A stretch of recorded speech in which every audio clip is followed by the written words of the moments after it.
Bom dia a todos. Eu vou tentar, por incrível que estou sensível ao tempo. Eu sou sensível ao tempo. Eu me atrapalhei na conferência da EBR porque eu olhei no relógio e o relógio me trairou, então eu já estava com 1 hora e eu pensei que eu ainda tinha meia hora, aí preguei 1h30. Mas hoje eu quero fazer uma coisa. Eu vi que vocês sofreram ontem por causa do tempo e fiquei ali na fila esperando vocês para a gente almoçar a comunhão e vocês não apareciam, então eu corri, fui almoçar e eu fiquei sensível.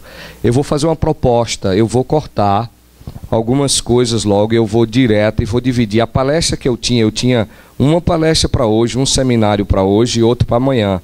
Eu vou pegar o de amanhã e vou dividir em 2, de forma que eu dou mais ênfase na prática e eu corto, por exemplo, esses princípios que eu acredito que vocês realmente já estão inteirados e concordariam com a maioria deles. Então eu vou passar, não sei se passa mais rápido ali botar logo no 4, né? Começando um estudo bíblico. Pode pular isso aí, pode parar, volta só um slide. Pronto, vou só dar uma explicação rápida aqui e então nós vamos poder já entrar direto pensando no preparo mesmo, como é que eu lidero toda essa parte.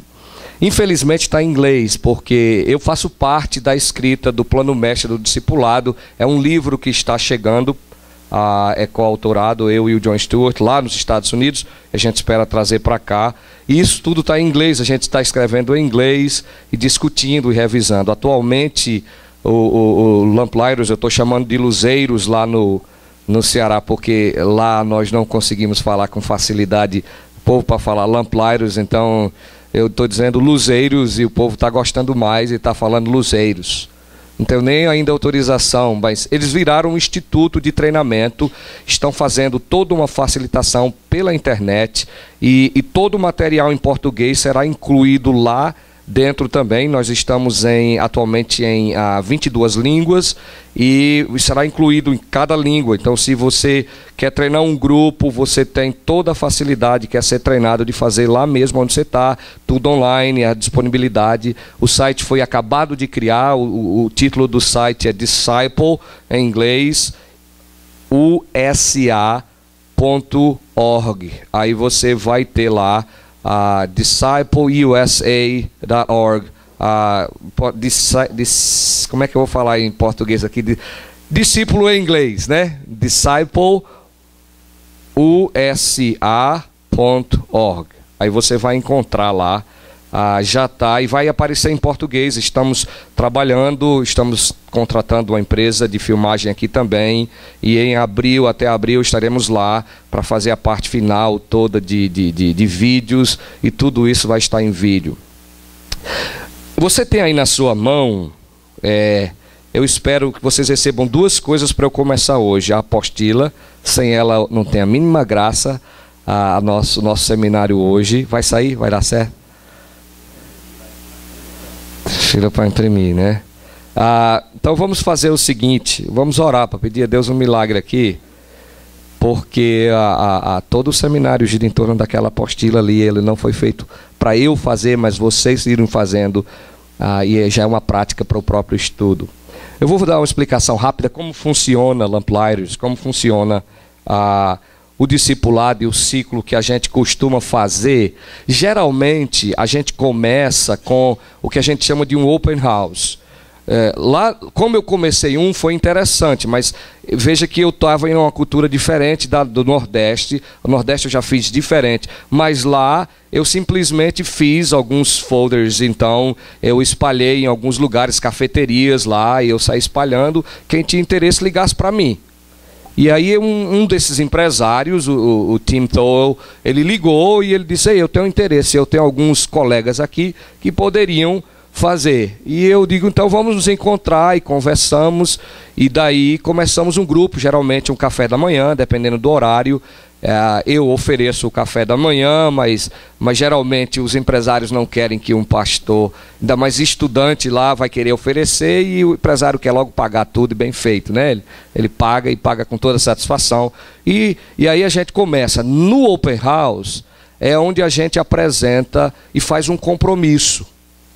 Geralmente a gente convida as pessoas e avisa: olha, esse tipo de estudo aqui é planejado para você fazer entre 8 a 12 semanas. E eu queria saber quem aqui gostaria de fazer o compromisso. É um compromisso, não é simplesmente dizer, eu vou testar e tal, não. Quem gostaria de ter esse compromisso, de colocar na sua agenda, de se sacrificar para estudarmos a Bíblia juntos por 8, se for Provérbios, ou 12 semanas, que é o caso do estudo em Romanos. E alguns, olha, se você não tem, você veja, ore aí. E eu dou os 10 mandamentos para eles do discipulado. A gente chama 10 mandamentos, 10 princípios, 10 dicas, como você queira chamar, se não lhe ofender, 10 mandamentos, porque é único. Então a gente chama 10 mandamentos, mas a gente pode adaptar. E lá a gente tem geralmente aquilo que, como funciona as reuniões, como é que funciona a dinâmica do grupo. E depois disso, então, eu levo já o material, eu digo, olha, eu tenho essas opções, quais vocês gostariam de estudar? No caso do inglês, nós temos várias opções. No português, se você olhar aí atrás, a gente continua escrevendo, e ali ainda não está completo. João acabou de ser escrito, né, o Evangelho de João, e estamos trabalhando já, e nós temos em português Romanos volume 1, Romanos volume 2, Provérbios 1 e Provérbios 2 deve sair nos próximos dias, talvez 1 ou 2 semanas. E logo em seguida, João, Evangelho de João 1, volume 1, e Evangelho de João volume 2, em português, vai estar saindo logo. E não vai parar a tradução até chegar à situação de ser simultânea. São esses os materiais disponíveis, nós vamos puxar alguns também do Antigo Testamento mais rápido para dar acesso. Então, escolhido o tema que eles se interessariam, o livro, porque é estudo bíblico, então nós marcamos já todas as datas, o horário direitinho, e então a gente faz o compromisso. Vamos fazer, e então naqueles dias a gente tem algumas regrinhas para a gente poder continuar. Quando a gente começa, então, esse ciclo de 8 a 14, depende do tipo de estudos, sempre que a gente termina o estudo do livro, nós temos aí no final um exame final que visa mais o descrente. Ou no caso lá dos Estados Unidos, a gente tem pessoas que eles nasceram numa igreja, mas eles não são crentes. Eles pensam que são, tem uma tradição protestante na vida deles. No exame final, a gente é uma parte evangelística, em que a gente procura questionar, rever os nossos conceitos. Todo estudo termina com o exame final. Esse exame final poderia você pegar e tirar daí, fazer um folheto e entregar para as pessoas. Eu publiquei lá, em Juazeiro, 45 mil folhetos com o exame final, e nós entregamos para a Romaria, lá de Juazeiro do Norte, que vocês sabem, 700 mil pessoas nas ruas, né, sem banheiro suficiente, sem água, sem comida. Imagine o caos que é lá, naquele período da Romaria, que nós sempre temos um trabalho evangelístico pesado no meio deles. Todos os anos a gente tem, especialmente na Romaria principal, que é outubro 31 até o dia 2 de novembro. Você pode fazer isso. E cada vez que termina, a gente reúne, faz um open house de novo, convida as pessoas. Você pode botar no Facebook, você pode colocar no Orkut, aonde você quiser, mandar e-mail, ou pegar novos convertidos da igreja que você está vendo que ele está ainda sem nenhum caguete, né, sem nenhum mau hábito. Ele está aberto para você treiná-lo. Você pode fazer isso aí e você pode trazê-lo para cá. E geralmente é esse ciclo. Quando achamos um líder aqui em potencial, que a gente está de olho, é esse líder que eu começo a encostar e trago ele para poder participar aqui de alguns desses níveis que nós temos, do básico até a um nível mais avançado. É sempre assim. E hoje eu queria trabalhar aqui nos 5 passos para começar um novo estudo. Eu queria trabalhar aqui e eu precisaria da apostila. Vamos orar e vamos ver qual milagre que acontece. Tá bom? Nosso Deus, nosso Pai, nós queremos que o Senhor fale aos nossos corações. A despeito da situação, do material, nós te pedimos que a Tua graça, ó Deus, seja bem presente na nossa vida, de forma a ouvirmos, ó Deus, de Ti, o encorajamento que precisamos para poder avançar nessa linha de frente, ó Deus, como batedores, espalhar a Tua palavra e treinar pessoas para que se engajem na grande comissão. Em nome de Cristo Jesus te oramos. Amém. Então vamos tentar, pelo menos começar a vocês. Eu nem me apresentei, eu estou tentando aqui ver se eu... Lá no Ceará a gente diz enchendo linguiça. É para passar o tempo, ver se a apostila chega, né? Do contrário, eu vou tentar ver o que eu faço, mas eu vou parar no meio e vou deixar, porque aquela apostila lá, ela é a chave, a maneira como esse seminário funciona tem que ter ela. Sem ela eu estou preso, porque vocês basicamente constroem a apostila junto comigo. Eu sou pastor há 10 anos na igreja de Sião, em Juazeiro do Norte, só que eu tive uma ausência de 4 anos. Eu pedi demissão da igreja, a igreja não quis me demitir, não aceitou a demissão, porque eu estava indo fazer um doutorado nos Estados Unidos, e a igreja disse que não, achava que não era necessário, como ela podia chamar um co-pastor e ele assumir no meu lugar, e eu me ausentei do Brasil por 4 anos, enquanto eu fazia esse doutorado na minha área, a língua grega. E então, como professor do seminário, eu não posso ser objetivo sem apostila. Não dá, né? Sem apostila não pode ter objetividade. Eu preciso da apostila, não tem como. É porque alguém botou uma plaquinha ali, seja objetivo. Eu digo, eu preciso da apostila, como é que eu vou ser objetivo sem a plaquinha? Eu tenho que enrolar o tanto que eu puder ver se a apostila sai. Senão, não dá. Isso é ser objetivo, né? Hein? Isso é ser objetivo, né? Não estou sendo bem objetivo. Eu estou enrolando vocês até que a apostila chegue. Então, no seminário, eu terminei em 96 e logo em seguida fui para a igreja de Iguatu e fiquei lá por 5 anos, 6 anos. No 6º ano saí para o seminário. Eu já estava dando aula ainda, quando mal saí, voltei, sempre na área de grego, né? Grego tem sido a minha área que eu gosto, e aí eu descambei para exegese e esse tipo de coisa dentro do Novo Testamento.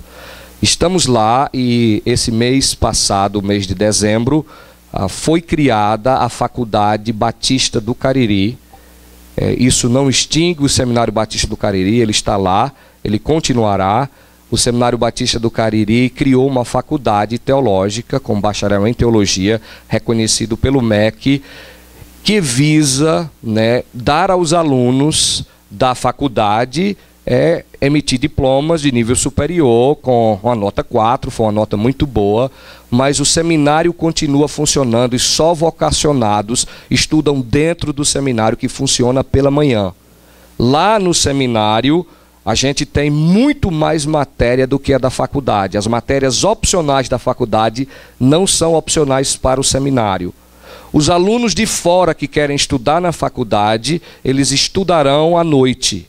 Será à noite, são 60 vagas que a gente tem, que o MEC nos cedeu, e a gente faz isso para proteger os nossos alunos do seminário, ao mesmo tempo que a gente quer dar especialmente às mulheres. Lá no Cariri nós somos o número 1 em linguagem de sinais brasileira. Nós começamos e implantamos a linguagem de sinal no estado do Ceará. E nós tínhamos muitas missionárias que iam para o seminário, elas iam lá para casar, mas não tinha rapazes suficiente para dar casamento. E algumas poucas realmente eram bonitas o suficiente para casar, e as que não eram, lá, né? A coisa era complicada para as irmãs. As igrejas geralmente não têm muita prática, não tem muito espaço para missionárias. E nós pensamos numa maneira de ajudá-las. As missionárias que chegavam, a gente tinha um curso de Libras, que era carregado de teologia, mas várias vertentes de Libras, linguagem de sinais brasileiro, e daí ela podia sair, fazer o ProLibra, que foi uma coisa que o governo criou, e nós queríamos cobrir essas pessoas, e graças a Deus deu certo. Nós temos essa ênfase lá.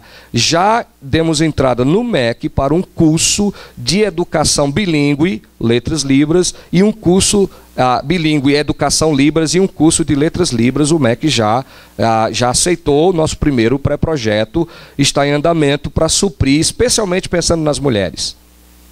No caso dos homens, nós temos também portas abertas, nós temos juízes, promotores, escolas que convocam intérpretes gerais, porque lá no Cariri especificamente temos mais de 10 mil surdos. Não sei a realidade aqui, mas para nós lá é muito grande. Estamos atuando na comunidade, mas o seminário continua firme, continua forte. Os professores são aqueles professores que vocês já conhecem. Estamos tentando realmente trazer novos professores. E eu sou o diretor acadêmico da faculdade. Foi para isso que eles me mandaram para os Estados Unidos. Eles tinham a intenção. E o diretor-geral continua o mesmo, o Paulo Alves, e eu trabalho mais ligado à faculdade. Já chegou a apostila? Chegou o resultado? Ainda não.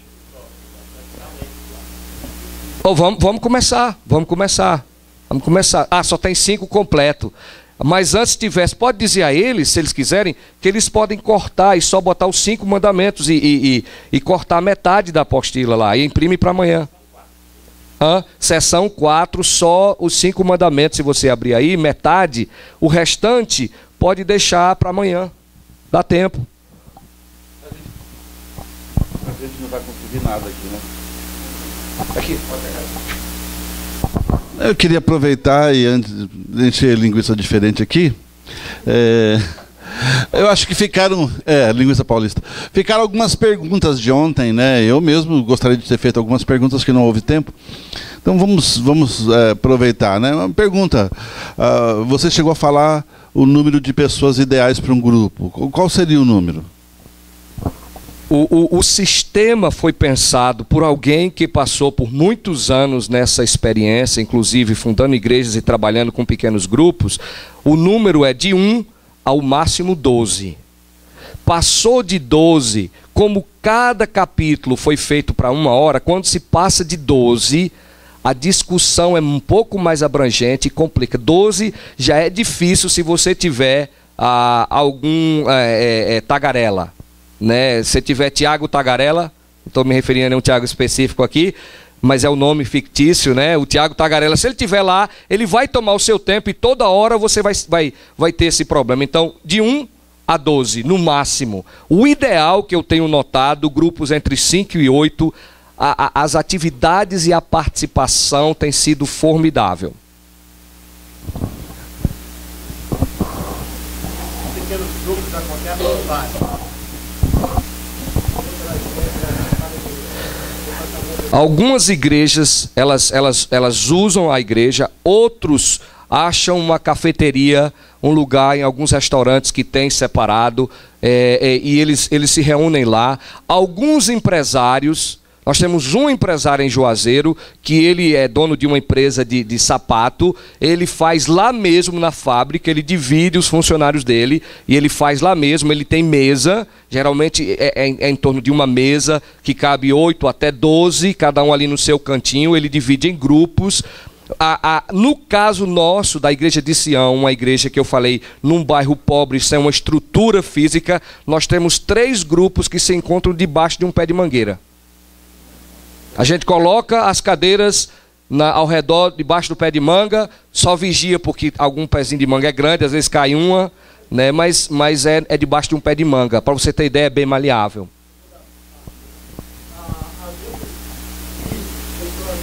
Você só precisa dessas 3 páginas. Só, pode botar até os 5 somente aí.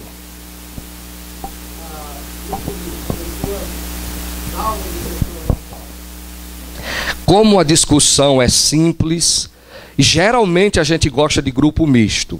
Geralmente treinamos as pessoas lá para trazerem amigos que eles querem evangelizar. E pequenos grupos é um momento interessante, porque é o estudo bíblico que vai acontecer, e à medida que aquela pessoa começa a ter contato com a Bíblia, vamos ter resultados.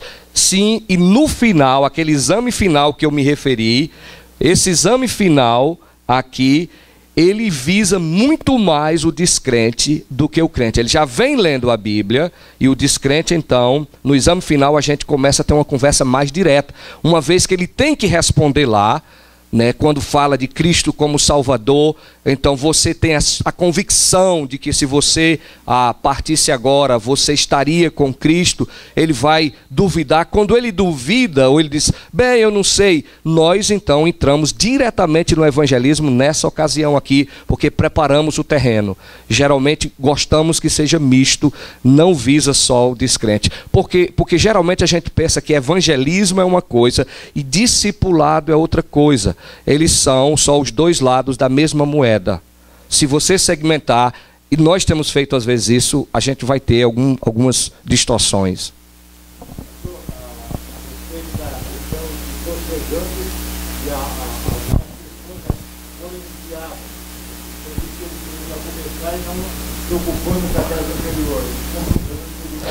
Digamos que você começou o estudo bíblico, você já está na lição 3.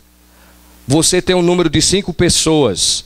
E aí você acha alguém que chega depois da lição 3 e diz, rapaz, eu queria fazer parte, tem problema? Você vai dizer, não, pode vir. Nós estamos na lição 4, está aqui a sua revista, abra sua Bíblia, responda lá. E venha para cá e você pode ajudar. Quando ele chegar na lição 4, ele vai estar lidando com a Bíblia. A gente não faz assim, a gente não abre Romanos e quer ler só o capítulo 5. A gente não abre Gênesis e não lê 3 capítulos se a gente quer fazer a leitura anual, ou dependendo como você quer. Não necessariamente isso foi preparado para poder amarrar você numa sequência. Isso aqui é, na verdade, a porta de abertura para que um líder de visão perceba, desde aquele rapaz calado, que ele vai tentar tragá-lo à discussão, aquele mais tagarela que você quer moderar, e você quer trazer ele desse nível só do estudo para o treinamento básico. Para quê? Para que ele abra o grupo dele. Desde o primeiro dia, quando eu vejo alguém assim, eu digo, e aí, o que é que você achou? Se a pessoa disser, rapaz, eu achei interessante e é fácil, eu digo, você acha que você poderia ter um grupo desse? Eu não sei, eu tenho medo, porque eu digo, mas e se eu resolvesse esses medos que você tem? Mas eu acho que pode me fazer uma pergunta que eu não sei, eu tenho medo de começar e não ter tempo para terminar. Existem vários fatores de medo. E geralmente eu digo, e se nós prometêssemos a você que esses seus medos podem ser resolvidos? Ele disse, se eu resolvesse o medo, essas coisas aí, estava bom. Os 10 mandamentos foram criados com base nesses fatores de medo. É o que nós vamos ver. Eu vou começar aí pela fé, para a gente poder começar. Mais alguma outra pergunta? Pode falar, irmão. Como é que é o roteiro, como é que é o molde da reunião? Como é que começa, se tem algum período que é específico para oração? Como é que funciona? Veja, geralmente... aqui a preparação como um todo, desde que você está lá na sua casa preparando, vocês se lembram que foi preparado para que o líder gaste quanto tempo? 2 horas, o líder 2 horas. Meus irmãos, não quereis ser mestres sabendo que, né, vai ter maior juízo, maior cobrança. Então, 2 horas para o líder. Quanto para o pessoal lá de casa? 1 hora, é só 1 hora. Você precisa comprometê-lo. É fácil, dá para fazer em 1 hora. Dá para fazer. E o líder em 2 horas, por quê? Porque o líder ele pode querer ir para uma Bíblia anotada. Eu acho que ele não precisa, mas o líder ele não só responde, mas antes dele ir para a reunião, ele tem o guia do líder. Lá no final, se você olhar, ele vai ter lá nas últimas páginas, você vai perceber que tem o guia do líder. O líder ele não responde olhando para o guia. O líder responde com a sua Bíblia. Depois que ele respondeu naquela hora, então ele vai comparar, página 66 em diante ali, tudo já é o guia do líder ali. Depois ele vai comparar as suas respostas com a que está lá atrás. Essa comparação é importante para ele chegar mais seguro do que os outros. Ele corrige, ele percebe que ele teve dificuldade em uma parte. Se ele teve dificuldade, o pessoal lá também vai ter dificuldades. É importante lembrar desse aspecto. E quanto a como o grupo funciona, é isso que é o papel de hoje, para a gente poder passar hoje, você vê na prática, e está aí ligando como é que a gente prepara para chegar lá. E na chegada, geralmente o líder tem uma cultura que ele desenvolve. Esse é o assunto que vamos tentar dividir em duas partes. Nós temos esses 4 passos para preparar um estudo bíblico através do discipulado intencional. Só são 4 passos. No inglês é fácil, porque no inglês a palavra começar é start. Então o S, você tem todo um acrônimo aí. No português eu criei isso aí, ó, Sahad, ou sei lá o que é que isso quer dizer, mas eu inventei. Sahad,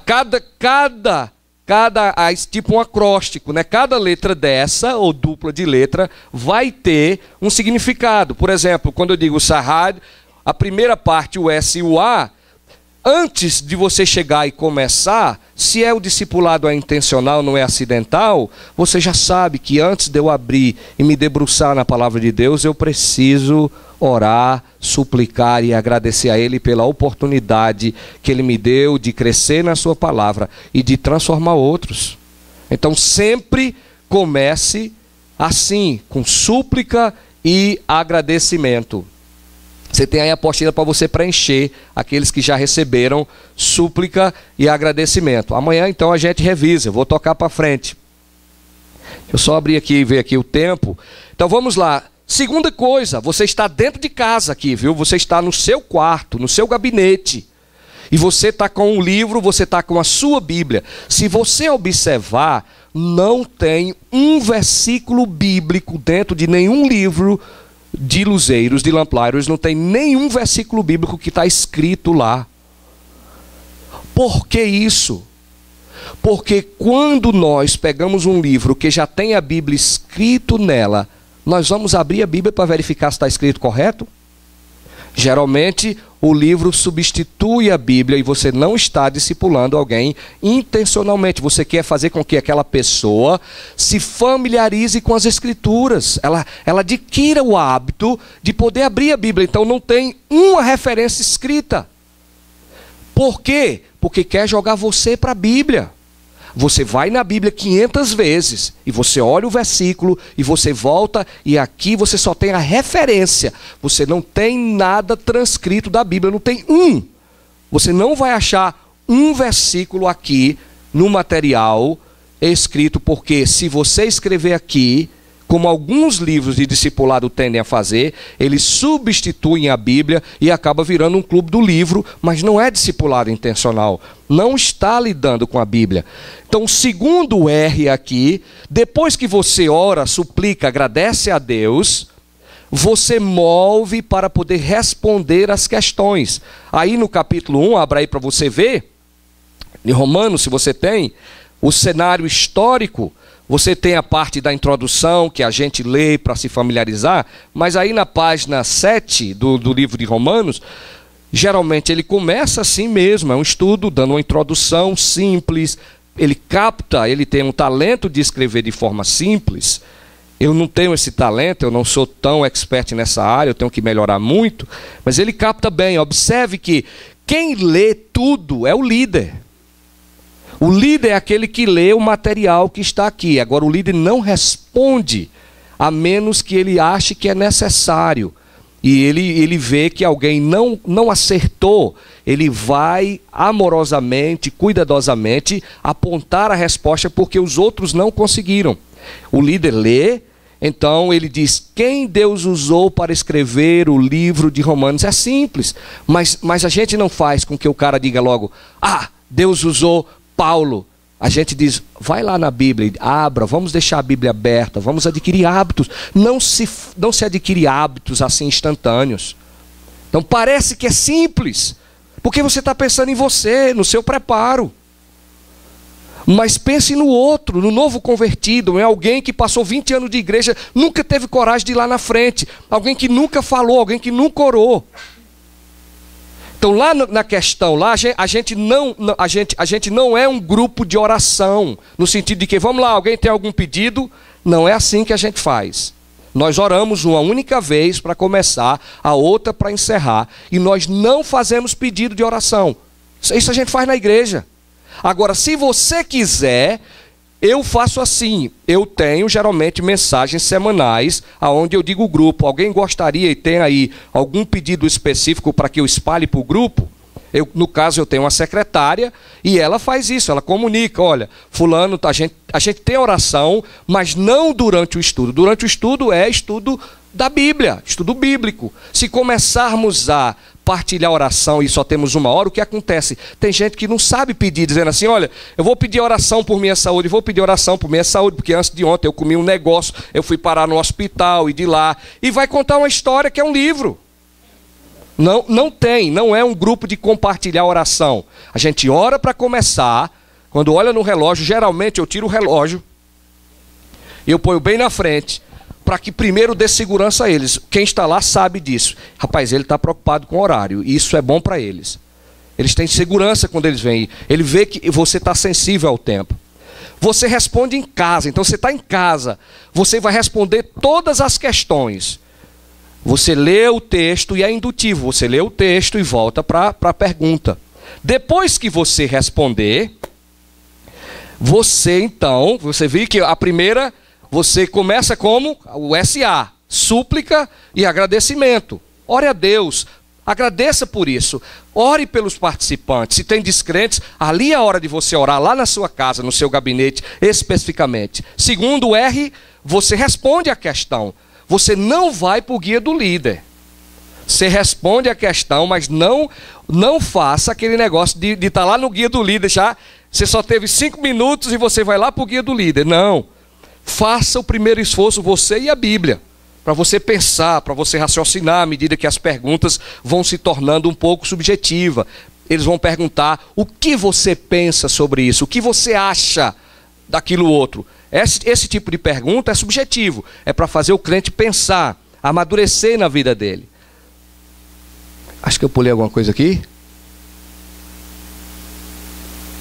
Aqui é um exemplo que vocês estão aí, vendo, nesse passo, você vai pegar, por exemplo, vamos pegar aqui rapidinho, fazer esse exercício aí.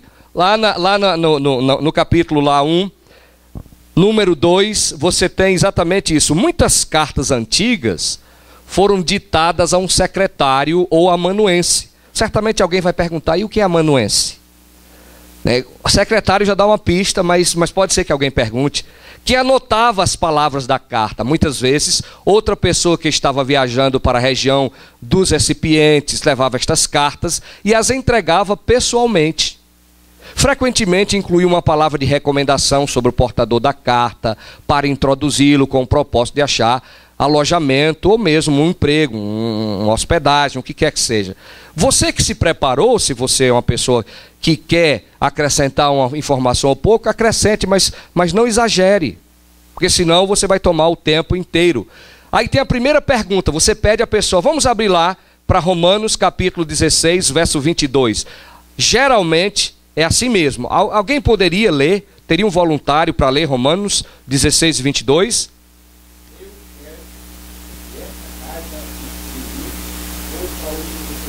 Então, qual é o nome desse rapaz aí, que ele é o amanuense, que redigiu o livro? Técio. Geralmente para o novo convertido, ele diz, mas eu pensava que era de Paulo, que era Paulo quem tinha escrito. Paulo usou uma amanuense. Não é simples? Parece ser bobo. Tá lá, tá fácil. É muito ralo. Você está pensando em você, mas não é assim que você deve pensar. E não é para você, isso não foi feito para você, o pastor. Foi feito para você treinar irmãos que mesmo sendo novo convertido, ele abre a Bíblia dele e ele acha essa resposta bem lá. E ele fica seguro. Ele está lendo devagarinho. Então, continuando. O SA, o SA, significa o quê? Súplica e agradecimento. O R do Sahad significa, mas você não pode apelar ao guia do líder. Não é agora que você apela ao guia do líder. Você responde às questões, você e quem? Você e sua Bíblia. Você e sua Bíblia. Você orou, você vai para a sua Bíblia. Do mesmo jeito que você faz no preparo, você vai perceber que o livro leva a cada um deles do seu grupo a fazer a mesma coisa. Só que geralmente a gente não diz como líder que existe um guia do líder para ele. É engraçado que poucos curiosos descobrem. Poucos, eles não vão lá. O livro é para alguém que não tem hábito de leitura, é muito grande. Eles não vão chegar lá no final. Muitos deles, quando chegam no final, descobrem. Ah, tem um guia do líder aqui. Rapaz, eu morri de fazer. Então é quando você diz para eles, olha, não apele ao guia do líder. Agora, se você quer ser líder, então venha que eu vou lhe treinar. E você vai poder usar o guia do líder. Você não apela. Terceiro passo que você faz, você está em casa.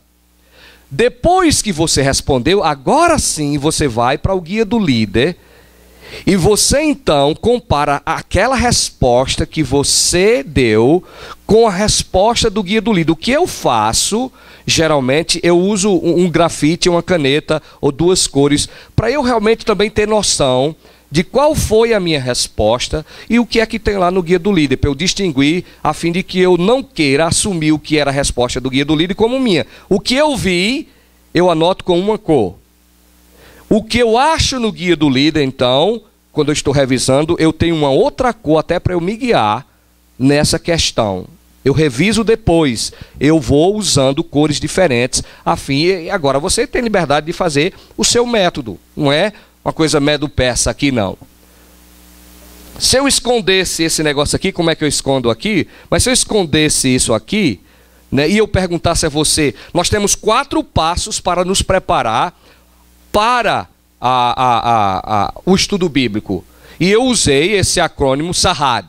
Pronto, eu usei esse acrônimo SAHAD. O S e o A significa o quê? Suplicar e agradecer. Exatamente, esse é o SA. O segundo passo, depois que eu oro a Deus, que eu oro por mim, oro pelo grupo e agradeço a oportunidade, o R é o quê? Eu vou responder as questões. Agora, o que é que eu não posso fazer quando eu estou respondendo as questões? Eu não posso apelar ao guia do líder, não é agora. É só no terceiro passo, que é o RA, R-A novamente, que eu faço o quê? Eu reviso, aí sim eu anoto com as dicas que John deu lá. Nos outros livros eu estou também, mas nesses primeiros não. Então eu anoto com as dicas lá. Pode tirar agora. Olha aí, viu? Tá funcionando. Meu SAHAD aí tá funcionando, tá funcionando. Nós temos aqui um exemplo da revisão, o que geralmente a gente faz. Atos 17:11 diz, ora, antes estes de Bereia eram mais nobres que os de Tessalônica. Acho que eles não gostaram de ouvir isso Acho que esse comentário aí foi de Lucas mesmo, né? Eu acho que é um comentário editorial. É Lucas quem está dizendo, não é nem Paulo. Eles eram mais nobres na concepção de Lucas, pois receberam a palavra com toda avidez, examinando as escrituras todos os dias para ver se as coisas eram de fato assim. Isso é muito bom. Quando você vai, cada referência que está aí, pode confiar no material. Você pode ler todas as referências que aparecerem e não tenha medo que você vai achar assim, não, eita, não vai dar tempo. O material foi pensado, confie no material. Você pode escolher não ler, mas não tenha medo, se você ler, você vai perceber que vai terminar a tempo. E já já eu digo como isso pode acontecer. Paulo, por exemplo, aí, Romanos 15, 19, 24, eu faço geralmente isso. Algum voluntário para poder ler esse texto? Ou vamos fazer o seguinte, poderíamos ter mais de um voluntário para partilhar, cada um lê um. E então ele lê. Quando eu estou revisando, tem perguntas que você percebeu que você não foi tão profundo. E você quer apelar ao guia, e você toma mais anotação. E lá na hora do estudo, você ainda vai perceber que tem gente que analisou, que trouxe um ponto, uma observação que você não tinha pensado. E você pode fazer isso. Vamos para o quarto passo. O quarto passo lá, o D, mudo, do meu acróstico aqui, se eu posso chamar isso, eu não considero um acrônimo, mas um acróstico, eu estou inventando agora, eu bolei isso aí. Distribuição do tempo, é o D. Distribuição do tempo. Pode fechar aí, escurece esse negócio aí, distribuição do tempo. Então pronto, essa rádio é simples. O S e o A significa o quê? Suplicar e agradecer. Então o R isolado, solitário, significa responder as questões. Porém, não vai para o guia do líder. O outro acompanhado, o RA, o RA, significa o quê? Revisar e faz anotação lá que você vai liderar. Agora sim, a letra D seria o quê? Como é e para que é isso? Como é e para que é essa distribuição de tempo? Como eu faço? Quando eu preparo a lição, eu geralmente, se eu começo 7 horas em ponto, então eu pego o capítulo, eu já li, eu já revisei, eu já anotei. Depois que eu termino tudo, eu olho quantas questões nós temos. Então eu coloco do lado. Eu quero começar com a leitura que ele dá lá no texto. A leitura tem que ser feita toda, é o ideal para situá-los. E então eu penso, essa leitura vai durar 5 minutos. Então depois da oração, mais 5 minutos, 7h20 eu quero estar na questão número 3. Eu coloco do lado, eu coloco aqui do lado... O tempo que eu começo eu já sei. Então a progressão do tempo eu distribuo. 7h15 eu tenho que estar naquela questão lá. Para que eu vá distribuindo o tempo corretamente. Eu tenha condições de focalizar e de gastar o tempo necessário em questões que eu acho que pode demorar mais do que outras. Eu não vou botar para eu gastar 15 minutos em quem escreveu Romanos. Ele vai abrir e vai dizer o que lá? Pronto, acabou meu tempo. Não, eu não vou fazer isso. Mas você sabe que tem pontos que você teve dificuldades. E quando você distribui o tempo, aí eu sigo 7h30, eu tenho que estar em tal questão. 7h30 eu tenho que estar em tal questão. E eu vou distribuindo de maneira tal que eu vou dar o tempo necessário, a atenção necessária para aquela lição. De forma que quando eu balancio, eu vou terminar na hora certa. Eles vão perceber que eu sei o que eu estou fazendo. Eles estão tão seguros que qualquer fator de medo deles começa a ser eliminado, porque ele vê, eu tenho um tempo para cumprir. Se alguém faz uma pergunta complicada para um novo convertido, por que lá em 1 Samuel quem matou Davi foi Golias, em 2 Samuel diz que foi Elanã? Imagine um novo convertido entrar nessas questões. E a resposta dele tem que ser simples. Nós estamos estudando Romanos, o nosso tempo é só de 1 hora. Então vamos fazer o seguinte, eu mesmo nem posso responder essa questão, mas depois eu posso falar com o seu pastor, com o meu pastor, com fulano de tal. Mas vamos voltar para o estudo aqui agora, porque nós temos um tempo cronometrado. Isso dá segurança ao novo? Você não. Um bando de teólogos desse aqui, o Elad chamou de conclave. Para mim foi ofensivo. Você chama conclave, né? Um conclave desse. Estou brincando. Mas não somos um conclave, não. Mas o ponto é que vocês são teólogos. Se perguntar para vocês por que lá em 1 Samuel é Golias, Davi é quem mata, e em 2 Samuel é Elanã, vocês saberiam a resposta, não saberiam? Imagine o novo convertido. Imagine a situação do coitado do novo convertido num dilema desse, né? Quando ele distribui o tempo, ele já está seguro e ele sabe, olha, se eu for responder aquilo que eu não sei e abrir, eu não vou cumprir, eu preciso estar na questão tal, e ele fica seguro. Por isso que você distribui o tempo. Eu queria fazer um testezinho, vamos lá? Ainda tenho 20 minutos, eu ia parar por aqui, mas você está dizendo que eu tenho 20 minutos. Então vamos fazer um testezinho rapidinho. Coloca aí, se você tem, coloca aí, ó, Sa-Had. O Sa casado, entendeu? O Sa casado, S-A. Então você tem o R solitário, solteiro. Então você tem o R-A casado novamente e um D mudo.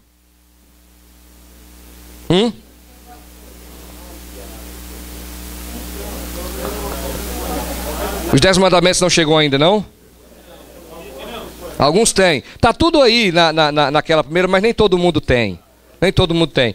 Mas você tem algum lugar aí que você pode riscar? Você pode usar a parte de trás do caderno de anotação das mensagens, se você tiver.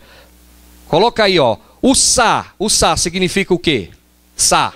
Suplicar e agradecer. O Rzinho ali significa, o Ra significa o quê? Exato. E o Ra? Acompanhado. Revisar e anotar. E o D? Distribua o tempo.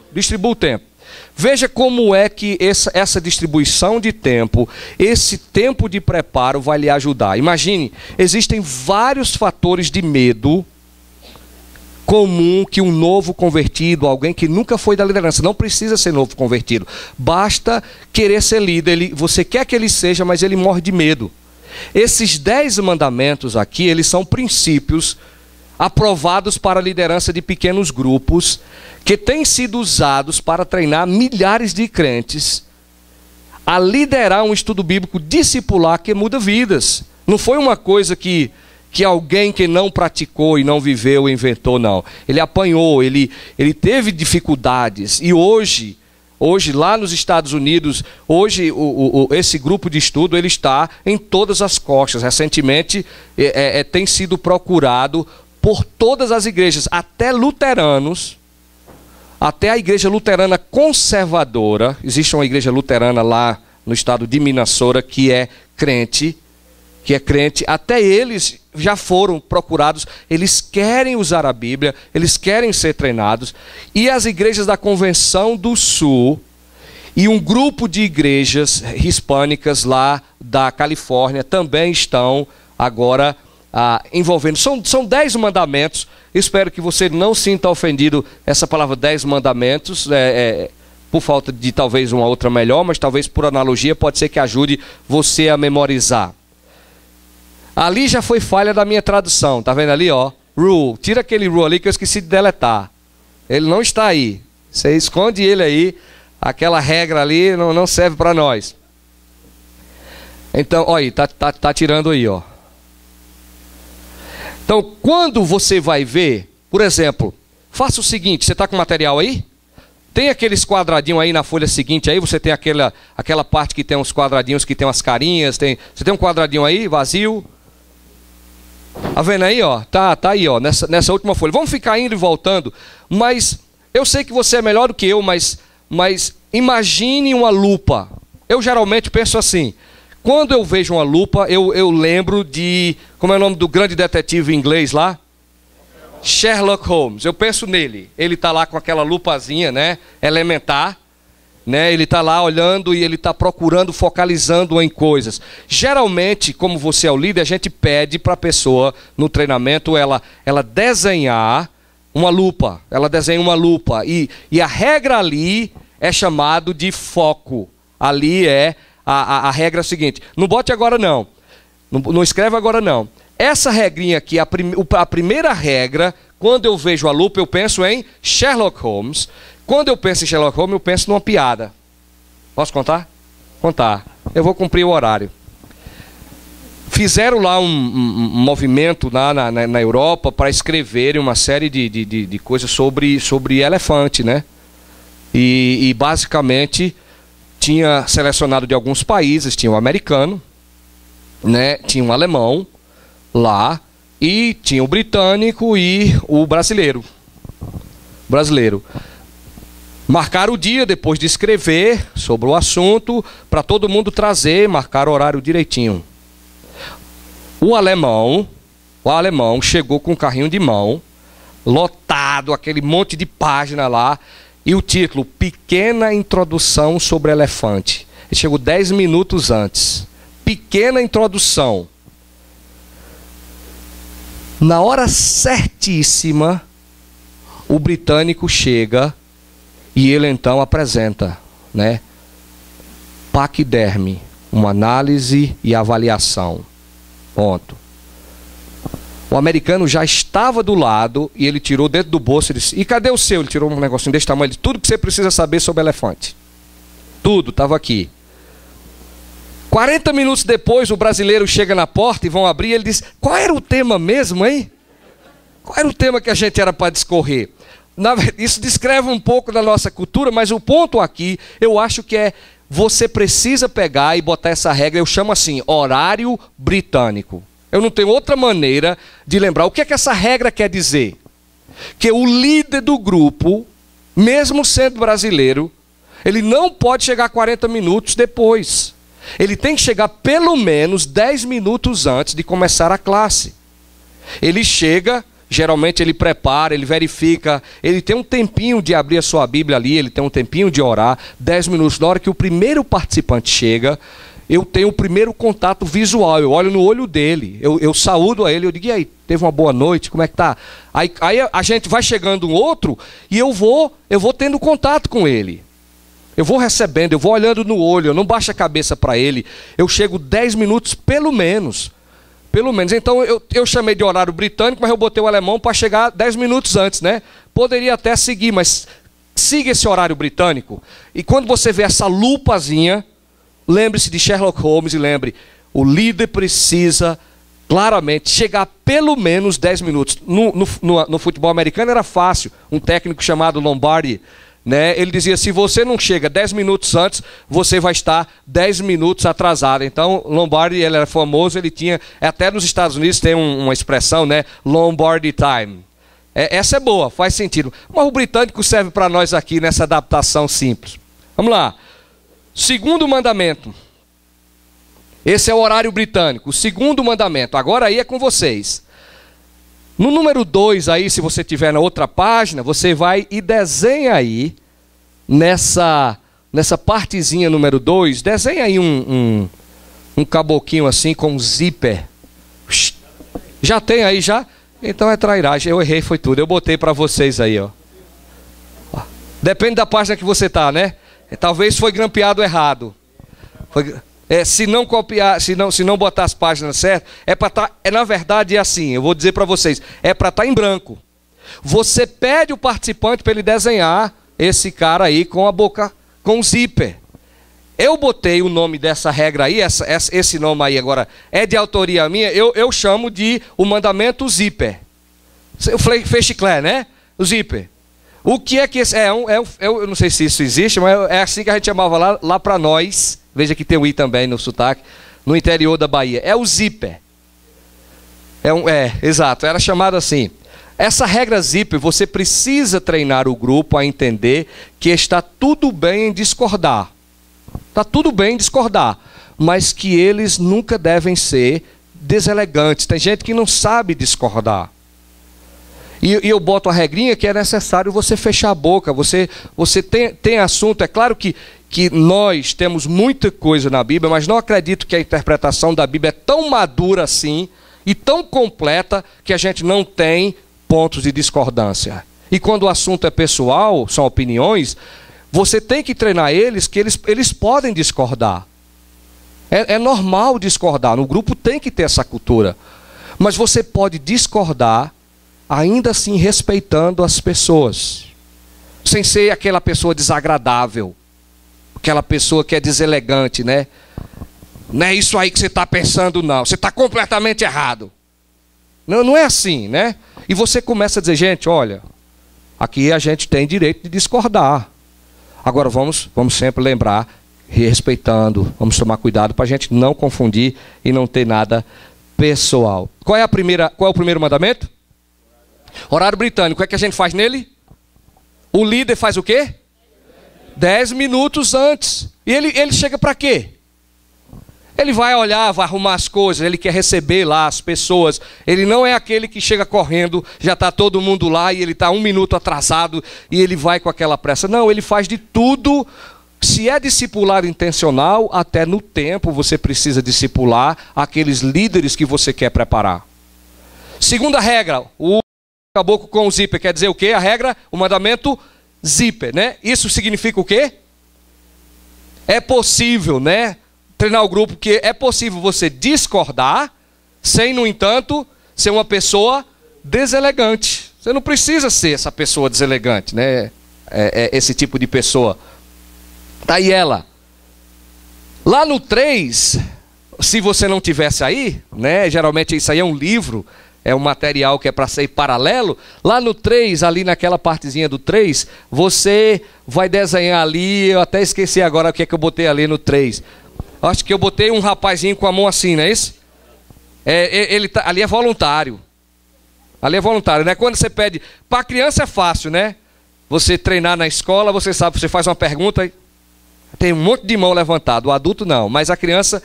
Essa mãozinha aí que você desenharia, aí tem também uma regrinha que a gente... eu acho essa uma das mais importantes.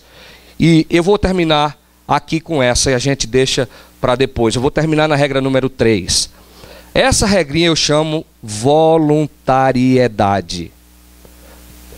Está vendo lá esses espaços em branco? 1, 2, 3. Coloque lá. Sempre, sempre, sempre peça por voluntário para ler a Bíblia e orar.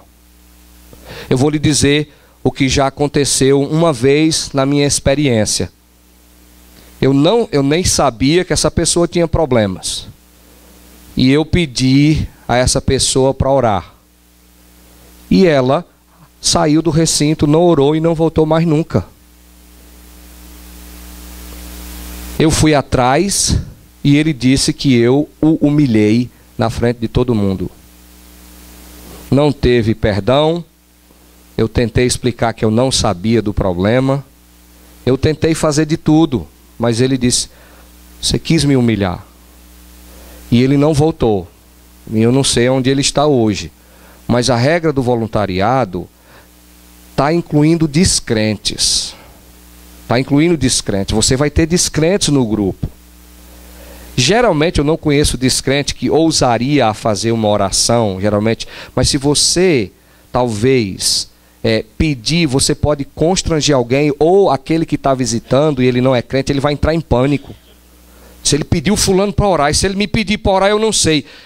Eu não sei se ele me pedir. Ele entra em pânico, então você nunca pede a ninguém, você pede voluntário. Essa é uma tentação, é um dos maiores erros que os líderes cometem no grupo de estudo. Ele diz: fulano, lê aí para mim. Só que se você tiver a experiência que eu tive com um grupo que tinha gente lá que mal sabia ler, ou um disléxico, que ele vai passar vergonha e os outros vão rir dele, né? Então você pediu, ele vai ler, que ele ficou constrangido. Nunca faça isso. Sempre, sempre, sempre peça voluntário, para que quem está lá e não é crente, ele saiba: olha, ele nunca vai me mandar orar. E até quando eu convido, não, para estudar a Bíblia, eu digo: não, mas rapaz, tem coisa que a gente não sabe. Eu digo: não se preocupe, vá, eu lhe garanto, participe daquele grupo ali, você nunca vai ser pedido para ler a Bíblia e orar. Ele diz: ah, é? Não, nunca. Ele nunca vai pedir, ele não tem perigo dele mandar eu ler, não, lá na frente do povo. Eu digo: não, eu garanto a você que ele não vai pedir. Ele vai pedir voluntariado. E é sempre assim, o líder tem a tendência de esquecer e ele: fulano, lê aí. Mas não é dessa maneira. Você está trabalhando com a iniciativa. E você está criando e está vendo líderes potenciais.